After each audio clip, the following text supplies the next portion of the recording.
Dear student, अस्सलाम वालेकुम। Last 3 lecture जो है चैप्टर नंबर 6 के हम डिस्कस कर चुके हैं, जिसमें viscosity, drag force, terminal velocity के बाद इक्वेशन ऑफ कंटिन्यूटी पढ़ी थी।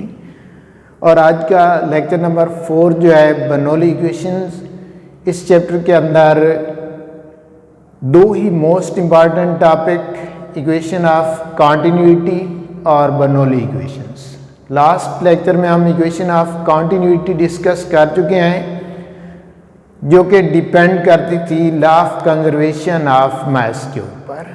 आज का हमारा जो नेक्स्ट टॉपिक है वो बर्नौली इक्वेशंस के बारे में है। Bernoulli equation law of conservation of energy के ऊपर डिपेंड करती है।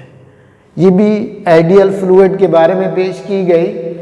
आइडियल फ्लूइड को हम कल डिस्कस कर चुके हैं। आइडियल फ्लूइड के अंदर 4 प्रॉपर्टीज नॉन विस्कस, यानी जिसके अंदर विस्कोसिटी 0 हो, फ्रैक्शनल इफेक्ट 0 हो, नॉन विस्कस, और दूसरा इनकम्प्रेसिबल फ्लूइड, और तीसरी स्टेडी फ्लो, और जो मोशंस है वो ट्रांसलेटरी मोशंस हो, पार्टिकल जो है रोटेट ना करें। ये डिपेंड कर रही है law of conservation of energy के ऊपर। Law of conservation of energy के ऊपर डिपेंड करते हुए बर्नौली ने जो आइडियल फ्लूइड के बारे में स्टेटमेंट पेश की, sum of pressure, kinetic energy per unit volume, potential energy per unit volume remain constant. Sum of pressure, kinetic energy per unit volume, potential energy per unit volume remain constant. या for non-viscous, incompressible fluid and steady flow, sum of pressure, kinetic energy per unit volume, potential energy per unit volume remain constant. चूंकि pressure और इसके साथ kinetic energy और potential energy दोनों शामिल हैं, जब इसके अंदर प्रेशर, काइनेटिक एनर्जी और पोटेंशियल एनर्जी दोनों हैं, तो हमने डिफरेंट क्रॉस सेक्शनल एरिया का पाइप लिया, जिसकी हाइट भी हमने क्या रखी, डिफरेंट रखी। हाइट डिफरेंट रखते हुए इसमें किसी भी आइडियल फ्लूइड को फ्लो कराया। प्रेशर की डेफिनेशन क्या है, फोर्स ऑन यूनिट एरिया, जिससे फोर्स बन जाएगी PA के इक्वल, और डिस्टेंस जो है delta x is equal to V cross delta T के इक्वल हो जाएगा। अब इसमें कोई भी आइडियल फ्लूइड फ्लो कर रहा है, एक पॉइंट हमने A सपोज किया और सेकंड पॉइंट जो है हमने B सपोज किया है। पॉइंट A के ऊपर हमने वर्क कैलकुलेट किया। पॉइंट A के ऊपर वर्क कैलकुलेट करते हुए मोशंस और फोर्स दोनों एक ही डायरेक्शन के अंदर हैं, या फोर्स और डिस्प्लेसमेंट एक ही डायरेक्शन के अंदर।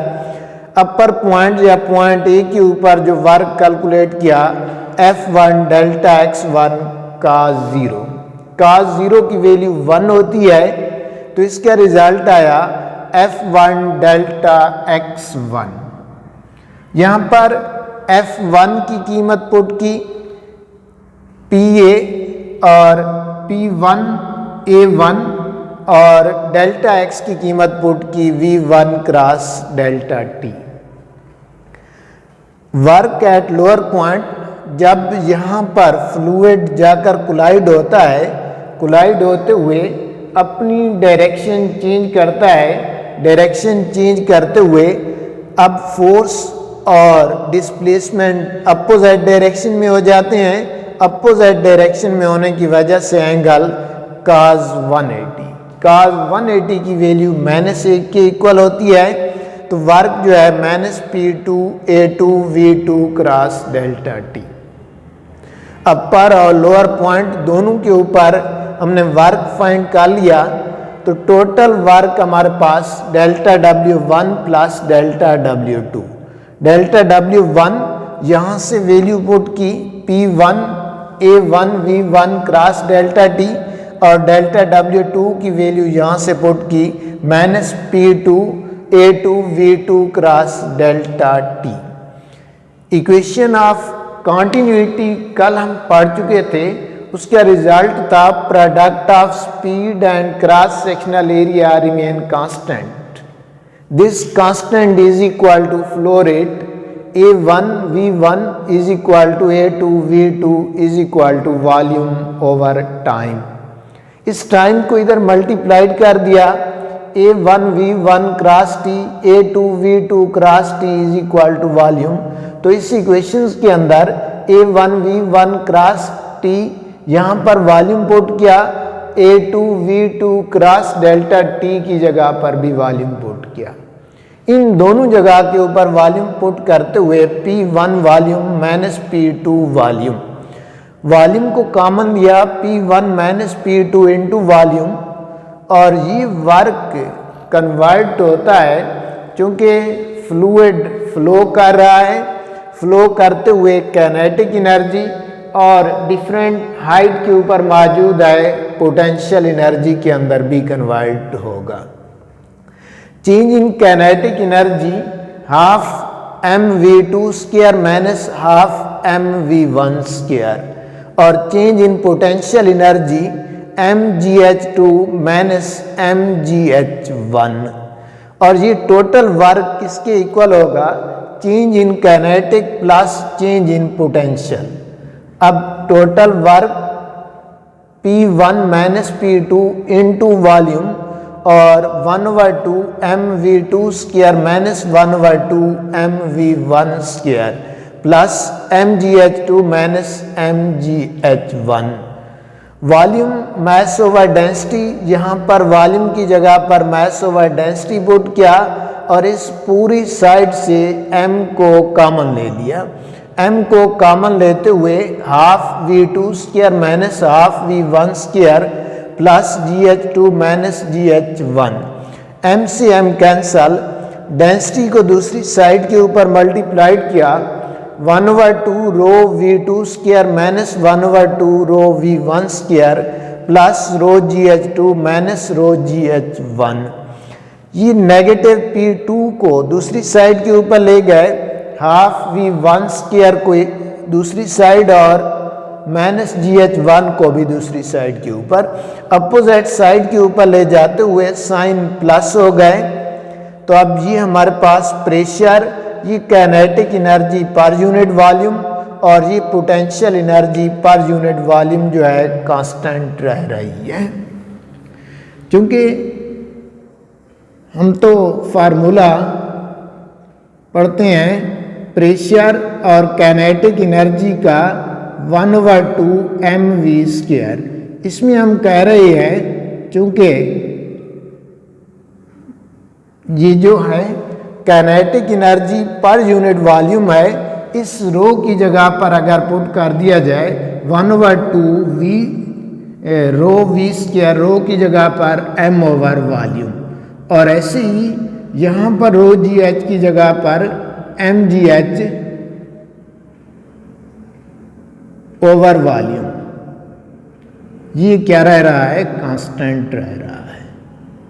अगर कहीं पर बर्नौली इक्वेशन का यूनिट आ जाए, क्योंकि ये प्रेशर से रिलेट कर रही है, इस kinetic energy per unit volume, potential energy per unit volume का अगर यूनिट निकालेंगे तो वो यूनिट भी किसके इक्वल आएगा, प्रेशर के इक्वल आएगा। तो इक्वेशन ऑफ कॉन्टिन्यूटी का बर्नौली इक्वेशंस का जो यूनिट है वो हमारे पास प्रेशर के इक्वल होगा। Unit is similar to pressure, Bernoulli equations का जो यूनिट है वो प्रेशर के यूनिट के इक्वल होगा। बर्नौली इक्वेशंस आइडियल फ्लूइड के बारे में पेश की गई और ये डिपेंड करती है law of conservation of energy के ऊपर। ये भी आइडियल फ्लूइड के बारे में पेश की गई। Ideal fluid non viscous, incompressible and steady flow, साथ में पार्टिकल रोटेट ना करें बल्कि ट्रांसलेटरी मोशंस के अंदर हों। सपोज हमारे पास नॉन यूनिफॉर्म क्रॉस सेक्शनल का पाइप जिसकी हाइट भी हमने डिफरेंट रखी इसमें प्रेशर का formula force on unit area, force जो है pressure multiplied by area, distance delta X v1 cross delta T और work at upper point. Upper point के ऊपर जब वर्क कैलकुलेट किया, फोर्स और डिस्प्लेसमेंट सेम डायरेक्शन के अंदर एंगल cos 0 की वैल्यू 1 होती है। तो ये F1 डेल्टा x1 F1, यहाँ से हम P1 A1 और x जो है V1 cross delta T.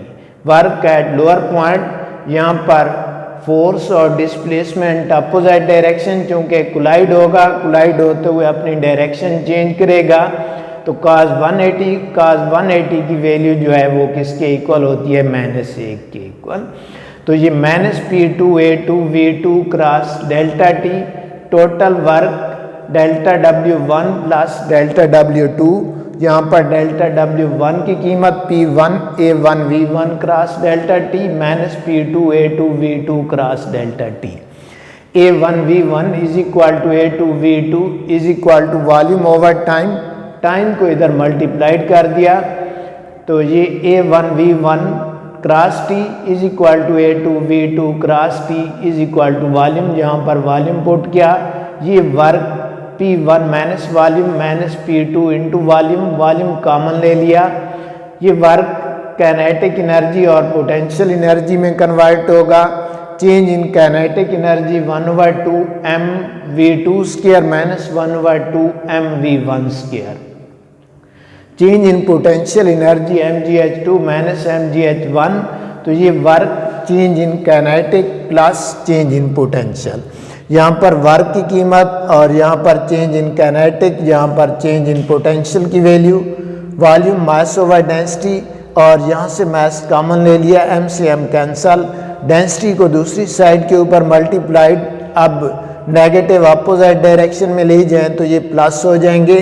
Pressure, kinetic energy per unit volume, potential energy per unit volume remain constant. अगर बर्नौली इक्वेशंस का यूनिट आ जाए तो ये यूनिट किसके इक्वल होगा, प्रेशर के इक्वल होगा।